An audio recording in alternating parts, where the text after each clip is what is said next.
Welcome to Getting Back Up, where grief meets growth. Two men, two fathers, and one shared journey of rebuilding. We're talking about life after cancer, love, loss, and everything no one tells you. Well, let's get into it. How you doing? My name is Jamal Jones. And I'm David McClain. And this is Getting Back Up, Finding Life After Death. Yeah. The podcast. Yeah. So this is episode 11. Yeah. And we're really talking about the pressure now. Oh, it starts. This is when the heat starts getting turned on. That folks coming to us and the unsolicited, or they've got advice. Ooh, you need to move on now, or you need to wait 5 years, or whatever it is. But, yeah, or maybe you should move out the house. right. I think it's time. Yeah, exactly. Or, maybe you should wait a while, or what's your next step? All of these questions right. that people get, and they have, and, they have a perspective of where you should go and who you should be at this point in your journey. But, it's this, I always say there's no right answer. Right. And everybody's different. But, I think with this story, with this segment, there's a lot of interesting stories and dynamics that we get to talk about. Yeah. So yeah, definitely about that. I think I'll kick off a couple. Yeah. I think I'll start there because I think you're more recent than me. I'm digging deep to remember some of mine, but right. People try to give you the lesson about how you should heal and when. So yeah. go into that. I think the first one, I think one of the most important ones for me was actually from my late mother-in-law. So Janice's mother. And this was probably 5 months after she passed. And we were all still in the house. Again, she lived with us. And we were all still in the house, me, the kids, and her. And, I'm quietly thinking like maybe I should look for a different house or move. And, I'm kind of keeping it in the back of my mind, talking to a couple of realtors about what the market looks like. And then we sit down for dinner one night and, afterwards she literally, we're cleaning up the kitchen and everything and the kids are out. And she literally says to me, she was, Jamal, I think I should go.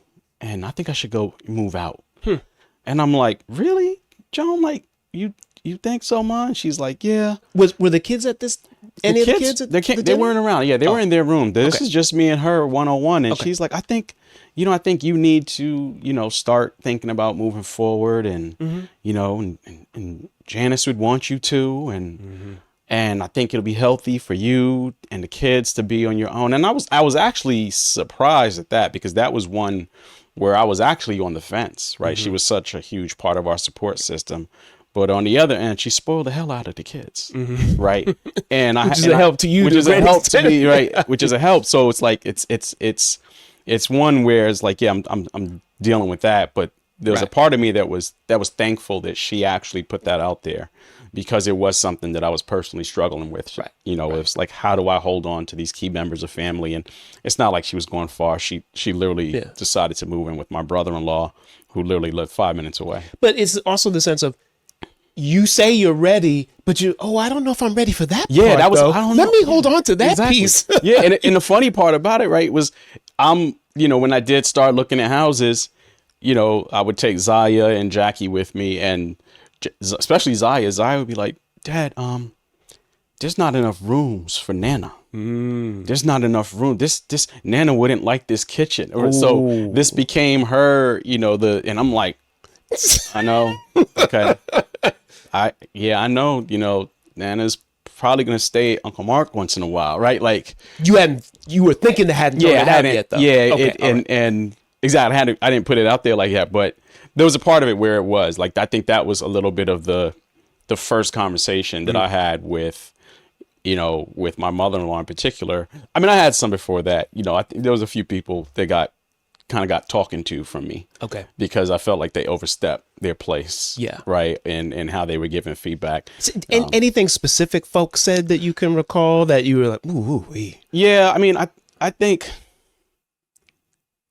everybody did it from a protective standpoint. Right. Like, I think that I did have, friends and family members who were like, so what's going to happen to Joan? Right. What's going to happen to Janice's mother? And I'm like, hey, this is, she's a critical part of my support system. And it was kind of like a hands off. I don't need that right now. Like, we're not going there. But when she presented it, it was like, okay, now we can go there. Now we can have this conversation. Sure. Now I can accept this element. The other part is, then I have friends who were like, hey, man. I know where this is going. Hey, man, you ain't been out there in a minute. The game is real out there. But you might want to try some things. You might want to test the water. And, oh, Lord.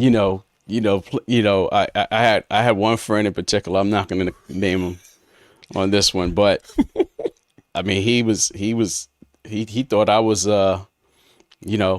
Eddie Murphy he was like, hey, man, let's get you a new crib and get you out there. And I got a lot. And I was like, bro, I'm not even trying. So like opening up this whole other world that he'd been maintaining and waiting for brothers to come into. I think there was some of my friends who honestly wanted to live vicariously through my now single status. Right. Right. And they were like, oh yeah, we could. They were excited. They were excited. And they were like, yeah, come back and tell me the stories. And I'm like, there's a part. I'm like, that sounds good in theory, right? I think that sounds good in theory. Like, oh yeah. But then I'm like, man, I am in my 40s now. I have 2 kids, and no, I'm not. There's a part of like that's not what this moving forward and this phase is for. This phase is really this is, to me, I think it was this other element, this other phase of truly this step further into manhood, right? Yes, single father. Yes, late wife passed is no longer here, but there's this other part where like this whole other element of responsibility and correction that I'm trying to work through. And then also like this isn't like, oh yeah, now I'm free. I'm single. Right. I'm single because of accident per se. Yeah. I'm single because circumstance in life. Right. Not because, I'm 18, 19, 21 and I'm out there. Right. So I think it's a different. And you knew you would end up in the same place in the sense of if you're going through the motion of going out with these different people and telling your story over different times and see where they laugh at your stuff or where you can get serious and testing women to see, are they a right match for whatever that moving forward looks like? And some of this was before I even thought about actually dating anybody. Okay. I mean, some of the, again, like I said, the discussion with my mother-in-law was 5 months after, Janice passed away. Some of my boys they at the same time, they're like, hey man, you could get out there. You gotta, yeah, I mean, there's a part of me that wants a partnership, companionship, but there's a part of me that's still like, man, I'm still wearing my ring. Right. Like I was still wearing my ring at that point, trying to navigate the regret or the guilt of eventually, even within myself, like, when do I take this off? Right. Like when is it kind of acceptable, okay, not strange to put this on in the morning. Yeah. Right. And I think officially accept, right. That day you don't, because it's almost automatic. Let me put the ring. Right. If you take it off, if you're washing up or whatever. People notice. Sure. Oh, for sure. You don't have it. You don't have the ring on. Are you ready? Right. and that's the interest of it. The other part is too, I mean, I have people who had everybody had so many different perspectives. And the one person that I leaned on a lot to really understand my process and when was the right time to move forward was like my grounding point was my counselor, right? My counselor was the person I would go back to and be like, I'm feeling this urge. I'm feeling this thought. I saw this person today, had this connection, got this thought, like, when's the right time? And my counselor was like, everybody's different. Everybody's dynamic was different. And in particular for me, or even you, right? Because we both got to a point where we knew that our late wives' cancers were terminal. Right. We didn't do the timeline. There's always a question, but we knew the ultimate outcome. there's a point where your grieving process starts already, right? And I think that was for me, my grieving process started, I've said it before, a year before I even realized, or a year before she passed. But I mean, I had people who told me, you should wait 5 years.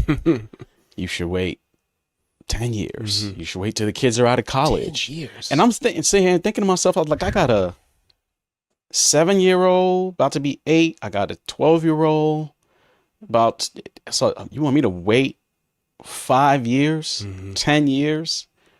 I'm like, do you like that's insane, right? And it was, and my thought process was, that was insane for me, because one, like, how are you telling me what time it is when you haven't even been, they don't know these circumstances, through this experience? They haven't lived through these circumstances, right? Like, you haven't been through this experience, right, to even have kind of an educated approach to tell me when's the right point. Yeah. And whether it's family or friends, I don't think that anybody should be able to tell you that. I think you have that conversation with yourself, maybe your counselor or therapist if you have one. And I think you ground yourself in where your kids are. Yeah. Right. If you have kids, where are your children in that moment, and how would they feel about that? Let me ask you this, though. Given your circumstance, and maybe some others that we're speaking to, you had challenges in your marriage. Did you feel, because there's that prevailing thought of, well, men are better with women. You're better with a partner. So did you have to, at what point did you kind of start thinking about this in these first moments moving forward, and what that, how in the that was going to be context identified? of the fact that my marriage wasn't. Yes. I thought about it in the context, it's funny. So I did think about it in the context of, at the point when I did get to a point where I felt like I'm ready to move forward, I did kind of have to say, hey, Jamal, there are two Jamals in this situation. There is one Jamal that was on the edge of divorce before I found out that Janice was diagnosed. Yep. There's that Jamal. And then there's the Jamal that is raising 2 children by himself now, and has to kind of balance and find, like, be okay saying, hey, like, they've got to be okay with this. And I've got to be in a place where I've grounded myself, know their needs, tuned in with them, supported them as best as they can. But then there's a part where, honestly, they say you can't make anybody happy until you make yourself happy. So I also kind of grounded myself and said, yes, my focus should be on their happiness, but there's a reality. I need to be happy. I need to be able to find ways to be happy. We talked about before, like, what are my outlets? What are the things that I do to find fun, enjoy my life? And I think that was part of it, is bringing those together and kind of finding within those kind of two worlds, saying, okay, like, this is the right time, right? My time is going to be different than somebody else because my dynamics are different, and I have to be okay with that. And guess what? Everybody else doesn't have to be okay with that. And that was the part that I had to get to more than anything about, like, the moving forward and being okay with all these opinions was, I don't care about your opinion. But it's not like you moved ahead in a sense of, I'm putting my foot down and this is the way. It was self-assessment all along the way, absolutely. Too. It wasn't pig-headed, no, I'm doing it this way and whatever. Yeah, but I still, I mean, ultimately, it is definitely not pig-headed and going in with kind of the, my way or the highway, right? But it is also, more than anything, it's saying, if you think as an outsider looking in that you have questioned my scenario or my situation more than I have, right, you are absolutely wrong. If you think you have assessed my situation and looked at it from every angle like I have, like you are, like, you haven't. Right. It's impossible. Like, the only people that I think that can really kind of assess it, and the people who are trained to do that, and even they may miss some spots, some angles, and people who've been through it. Right. Exactly. Or some other parallel form of loss or experience. Right. Because I used to tell people all the time, like, what you're asking me about right now, I've already thought about 10 million times. Right. So I think that was it more than anything. But I think it was very much like, don't, as a family member, as a friend, as anybody in that support system, like, be kind to the people going through this, because we are questioning every day, when is the right time to move forward? That's right. Whatever forward is taking a picture down. Forward is taking a ring off. Forward is all these different ways of what forward looks like. You're right, to somebody else on the outside. Like, forward is me as a father learning how to pick an outfit for my daughter without trying to remember every previous outfit that my late wife picked out for her, so I could replicate the same thing, right? That's forward. Like, you know, it's as simple as that. So, you know, you're more recent. Like, your loss is more recent. You're single. Yes. You're the single dad, right? I am now. I've moved forward. Like, but like, you're the single dad. So what is that like for you now? Like, what were some of your experiences? Yeah.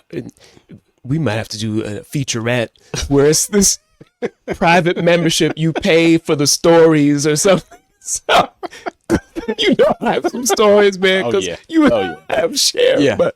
But you're right. I mean, I am this single dad, right, who used to be this husband. And I think about, you all have heard this in past episodes, that it was this marriage where we certainly had our challenges, but we loved each other enough to move forward, work through the things, communicate, and everything that you should, if you really love each other and want to move forward. So I, even as Nalani, it was clear she wasn't going to live, folk were asking me about, well, it's okay if you want to move on. I was like, whoa. Yeah. Even at that time. Right. So let's fast forward to, okay, well, what does that look like, dating and such? You all heard me talk about computer love and Bumble and Tinder and all these, and I didn't do all of them, but man, I haven't dated in 20 years. Right. It's a whole different world out here now. And the stakes is higher for so many people. Yeah. Right. So I think it was, how do I date? Who do I want to date outside of the folk? Because it's not going to look right from the beginning. Do I date outside of the sphere? Right. Folk who know me, that universe? Right. What does that look like? You know, so it's a matter of, it's a couple of things. I want to say this, because a couple of people have reached out to us when they have started to move to the point where they start to date. Some of them are wrestling with people we've talked to. Am I worthy of someone in their life? Right. I got a lot of stuff going on. Yeah. I've got baggage, whether it was a great relationship prior with late wife or not.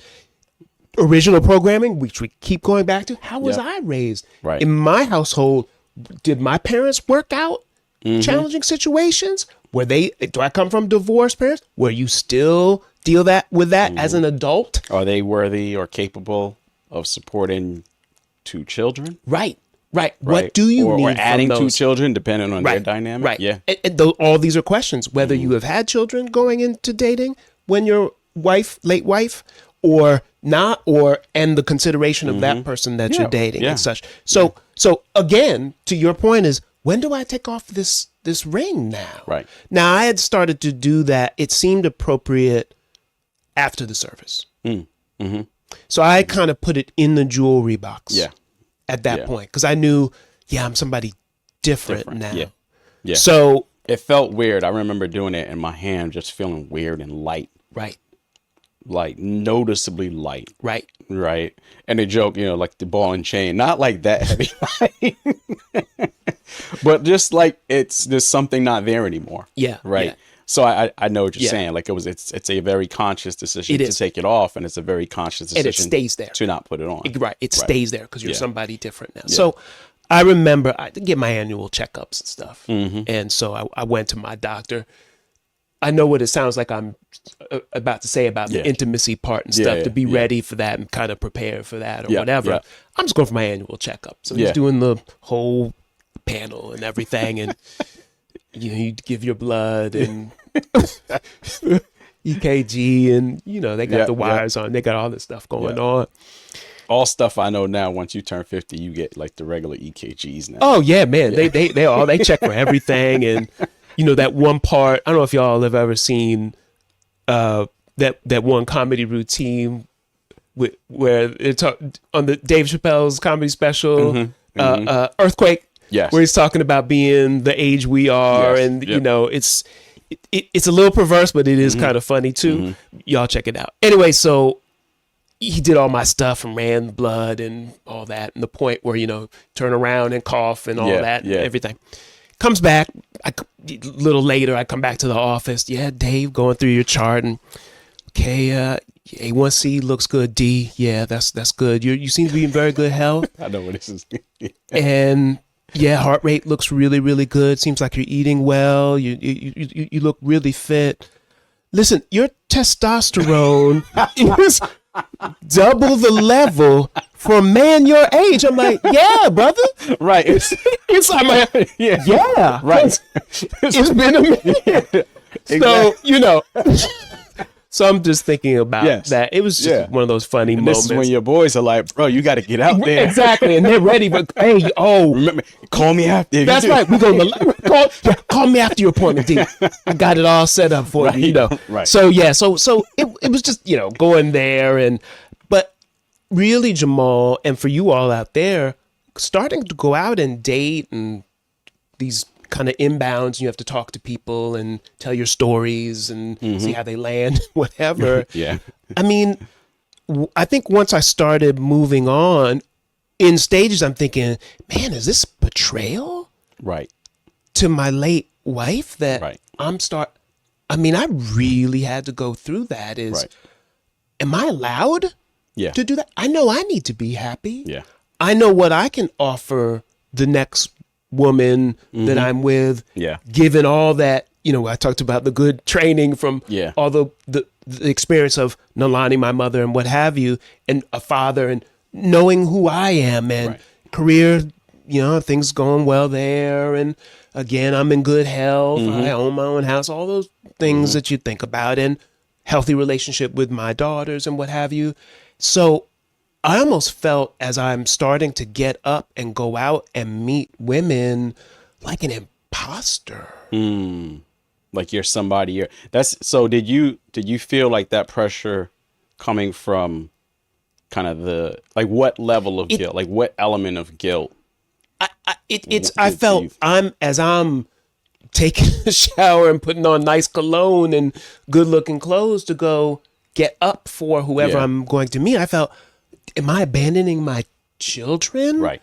And going out for my pleasure? For your joy, for your right.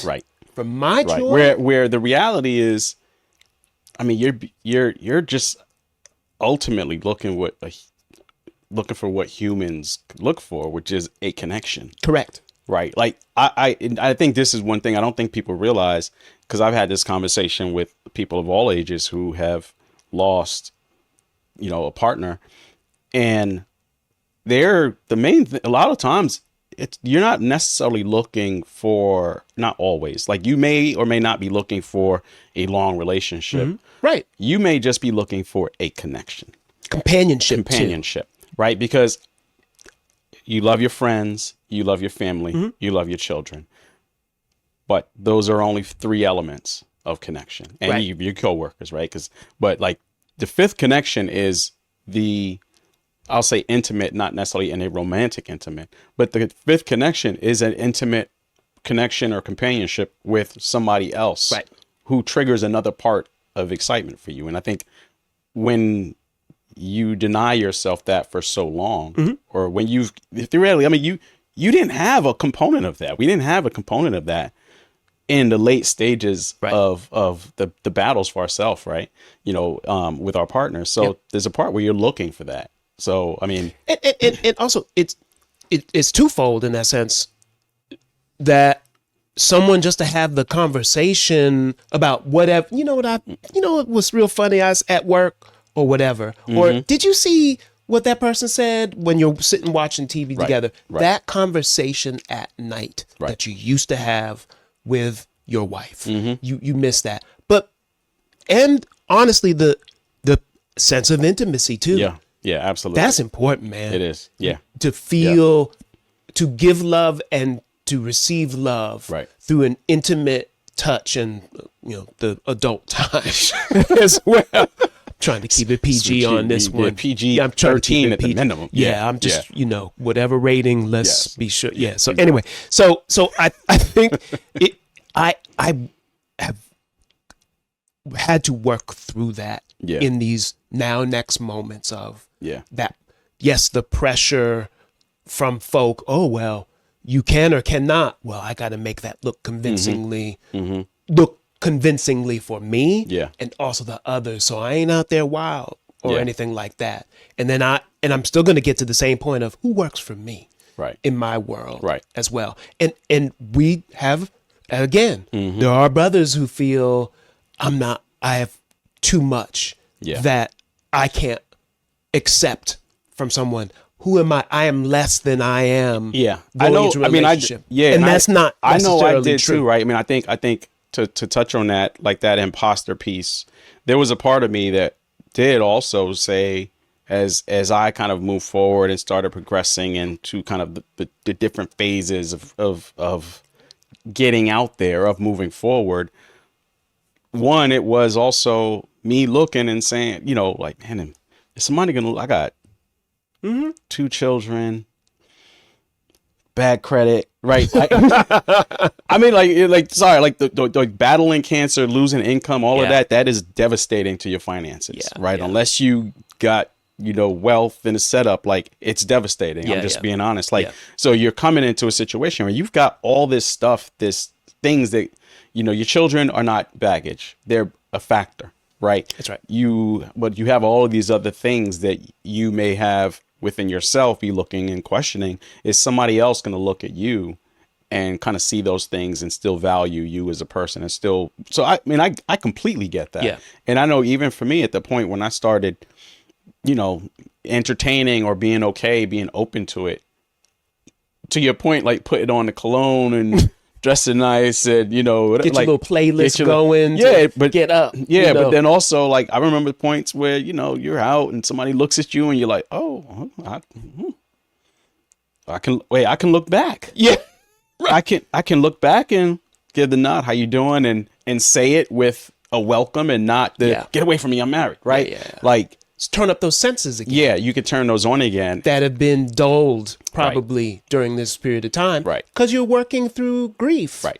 And all that. So let's go on to that of why society thinks you should rush this grief. Why? Yeah. Well, I think it's twofold. I think there's some people, I think the problem is, I don't know the society has the right answer. Right. I think there are people in society that rush your grief because it's convenient to them. It's convenient to them so that they don't feel uncomfortable with some dynamic of the relationship or some dynamic of their engagement with you. Right. True. I that's my thought, is by rushing my grief, by moving me forward in your way, it fits where you think I should be because this reason, and maybe it's because of some element of your personal comfort. Because we ourselves and you all are trying to figure out, how do I work this grief into the conversation, but not be, when they turn to you, so Jamal, how are you doing? Or whatever. We're still working through that. And that's okay if you sigh before you talk about where you are. Right. But then we come up with some catchphrase about, I'm doing as well as I can, all things considered. Yeah, all things considered. And that kind of tells, so we too are working through, well, what is my narrative now in this moving forward, even with this pressure of society thinks you should push it along like it's a deadline. Right. Yes. So I think the problem is there's this element of toxic positivity out there, right? There's this element where people are like trying to force you, like, oh, it's going to get better. And there's a light at the end of the tunnel and all of this like positive, great, spiritual, sunny day stuff that's out there. But like, again, you're trying to give me a deadline. Right. That happened a while ago now. Right. You should let it go. Yeah. Right. Like, I hear you. but thank you very much. Good night. Right. Because I think there's a piece where you want me to, there's a difference between moving on and moving forward. Right. Moving on means I have continued to step forward. I'm moving on is I've let this, I've erased it. It's gone now. Moving forward is this thing is in the past, but it still exists. It's a part of who you are. It's a part of who I am. It's a part of what happened to me. It's part of what happened to my children. Right. Exactly. So there is no, backspace, highlight, delete. Right. There's a part where it's like, it is the moving forward. And I think that's important to think about. And that part for me is where a lot of people struggle. And real, before we kind of move to the next piece, I think I had a conversation with somebody recently who they were telling me a situation where they had a loss and they had family members, they were ready to move forward. It's a year, similar situation to ours. They battled for 5 years. They were their late husband and them actually planned, like very, very planful in his death. Right. And a year and a half later, she's ready for companionship. And her family members, her in-laws are like casting her shade because her and her children have said, hey, Mom, I think it's, even her children have said, Mom, I think it's time. You should. Dad said you should. Like, and the in-laws are like, don't dare you. Don't you dare. It's because they're not ready. Right. To move forward. Yeah. Right. They want to stall her grief progression, how she progresses. Yeah, that's right? not. It's, yeah. And that's to your point earlier, and like where society is. I think society is in two different spectrums. You're not moving fast enough, and you're moving too fast. Yeah. And not in the perspective of you got to do what's right for you. Yeah. To the kids, I had the conversation with my children as I started to date, and it was. The example I started from was after how we met. So remember, that's within the year that Nalani had passed. Right. Went to your birthday, to Zai's birthday party. Right. We met, and now we are where we are today. And at that point, it was me asking them, "Hey, what do you think of Mr. Jamal and Miss Jordan? What that situation?" And they just were very positive about it. And I said, well, yeah, it seems like Jamal, Mr. Jones has moved on. And I didn't quite use those words with my children, but I asked about me and they said, Dad, we just want you to be happy. It's like, wow. Right. So it's consideration of the children too. And that to me, I think that is important because I think for us, like the thing we're thinking about every day is how are these kids? We don't realize how much these kids are thinking, how is dad or how is mom? Protecting us. Right. They're protecting us. Yeah. Right. Like Zaya would come and ask me every day, how are you, Dad? Dad, are you okay? And I'm looking at like, I'm fine. How are you doing? How are you? Didn't you lose your mother? I'm good. I'm a grown ass man. Right. I'm good. But there's a part where they are worried about us. Yeah. Right. And I think they are more aware of our loneliness, but also they're also well aware of how we are all moving forward in this process. But, I think we talked about earlier that the metaphor of like, the moving forward or the grief process, it's like a car, right? Like, are we in park? Are we in forward? Like, are we driving? And I think for some people, they observe how we manage our grief either as we're in park, not recognizing that, dude, I'm shifting gears. That's right. Okay, right. Some days it's uphill. Yeah. Some days it's smooth sailing. Sure. I can put it in neutral and coast. And some days I'm in, fourth, depending on what car you drive. right? I'm in fifth, sixth gear, like really pushing it down the highway. Yeah. And some days it feels like I'm stalled. Right. Yeah. But to some other people, I think it feels like, man, he's been in sixth gear this whole time. Why is he doing all these things? Why is he doing this? Because you're not ready. That's right. Right. You haven't grieved. Yeah. You've been so focused on everything else that I feel like you haven't taken the time to truly grieve yourself. Yeah. I want to also go back to then accepting when you are ready to move on. What's important in that? I think of what Jordan, your wife, told me about it when we think of the kids and how they may feel about us dating in that conversation with them, depending on what the age they are. But you're still going to have the conversation, because at some point you may most likely have to introduce those children to the person that you are dating. Right. But what Jordan said to me is that, Dave, you have to feel a certain way about that woman. It doesn't matter what the kids think. Yes, ultimately, right. If you are ready to, this is far down the road of moving on with that woman, you have to feel strongly about her.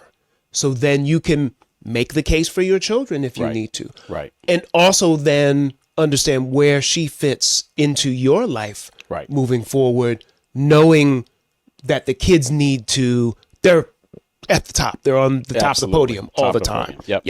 Yeah. So I also think about that. Everything else will have to work itself out if that person is the right person to move forward. And that goes to even, we talked about it last time, right? So it's again, the moving forward is as much about being in a place and being ready to take this step forward. And everybody says moving forward, and they think about it's automatically, oh, he's moving into another relationship. You talked about it the other day. Moving forward is also me saying, I need a break. I need to drop my kids off at a friend's or family's member's house for the day or for the weekend so that I can go away. That's moving forward, right? So I think as we think about it, back to, it's both being able to move forward through each of these steps and eventually, yes, progressing to a point where companionship is part of that conversation for you. Companionship is part of, you welcoming somebody else into your village, into your community, who you trust not just with your own feelings and emotions, but also potentially those of your kids. Right. And I think that's something that we do have to think about in this process. And it's also checking in on your development as a healthy, as well-rounded person as you can in the moving forward. Right. Because then it is always, you go to the next situation with added baggage now. How am I dealing with that as it relates to the person I'm involving in my life? Right. Do they understand that is also a process that's always with you? Exactly. As far as that moving on. So that's a therapy in itself, the self-assessment and speaking to a therapist. But let's talk about some of those resources. Just, again, something we've talked about before, but we talked about the therapy and that's definitely important. That continues to be an important part. I think, to me, in this phase, I think the biggest thing you're always going to do, I did, is question your own sanity, right? Like, question your own logic, you need a sounding board. Like, you're coming from a place where you used to have a sounding board in your late wife, right? This everyday sounding board for even the most basic decisions. And now you're in this phase, regardless of how much time, where you still need the sounding board, right? I found mine, and obviously, my family, my sister was the person I had on speed dial in many cases. I mentioned my friend Hillary previously, and I mean, we had like a scheduled call like every Friday. That's good. And it's good check-in. It was like a check-in, but it was also me, and I would just do the dump on her of all the crazy shit that happened to me through the week, or the crazy things or the thoughts that I had. And there's many times she'd be like, Jamal, no, don't do that. Right. Or she'd be sitting there cracking up laughing and then pause and be like, yeah, but no, you can't say that. Right. Love the story. Yeah, I love the story. That's funny and crazy. Yeah, but no, you can't say that. Right. Yeah. And I think that's part of it. And then the people you trust, your friends, right? You have even the ones who are trying to nudge you and encourage you to get out there and, get on crazy, Tinders and all of that stuff. Yeah. But even them, like, they are your sounding board, and you need those sanity checks of the people who you trust most. Those are the ones that I relied on a lot, in addition to my therapist. Yeah. So, any books that kind of popped out for you at all? None specifically for me. How about you? Any that It's okay that you're not okay. Oh yeah. I heard about that. Yeah. Megan Devine. So that's I heard of that one. In the community and recommended. Yeah. And How to Die. Yeah. That's another one too. Yeah. So yeah. But yeah, you said you did journal and then some. Journaling always. That was something. Walks. right? You always got to ground yourself in the walk. But no, I think another thing was also exercising, right? Just trying to find other ways to keep my mind busy and other ways to kind of give myself space to think. Yeah. Right. I think that was it as much as possible, because in the busyness, at least being home, the kids are there sometimes and they're like, Dad, this, Dad, that, and you're helping with homework and helping with these other things, and you're at work. And there's a lot of times where you just need your head just to be free to make decisions. Yeah. Right. Yeah. Those are some of the things. So, yeah. But, I think we talk about like the solo rituals, the books, the resources, therapy should always be there. Friends should always be there. And obviously your family and loved ones should always be there. But I think the biggest thing is also making sure you surround yourself with people who trust and who listen, and honestly, who you can tell, I don't need that feedback. Yeah. Yeah. Right. That's not helping me. Yeah. So, well, we're closing it on out, and we definitely thank you all for joining us again. Did you, I think, as you had mentioned before about the moving on piece. Yeah. Not just moving on, but moving forward. Moving forward. This is how it looks. This is, it's a process, and, it may not be big steps all the time. Sometimes it's just little steps, but it's still moving. Yeah. Right. And when we talk about the idea of getting back up, you got to move in order to get back up. So that's the reality. And not being pushed into a relationship. Not being pushed into a relationship, or not being pushed back into a grave. Yeah. So, I mean, I'm just being honest and candid. Yeah. Right? Like, don't let people push you in places you're not comfortable. Right. You're not comfortable being. So. Right. Thank you very much, as always, for joining us on Getting Back Up. And we appreciate you listening, tuning in. Continue to share, subscribe. As David would say, find us on all your socials. All the social mausoleums. But we look forward to you joining us next time on Getting Back Up. Thanks. Thank you for joining us on Getting Back Up, Finding Life After Death. If something in today's episode spoke to you, pass it on, because somebody out there needs to hear it. For sure. We're on all the social mausoleums. So follow us on Instagram, Threads, TikTok. Mostly it will be in the form of Get Back Up Podcast. And be sure to subscribe to us on Spotify, Apple, or wherever you get your podcast. And remember, getting knocked down is part of life. But getting back up is how we live. We'll see y'all next time.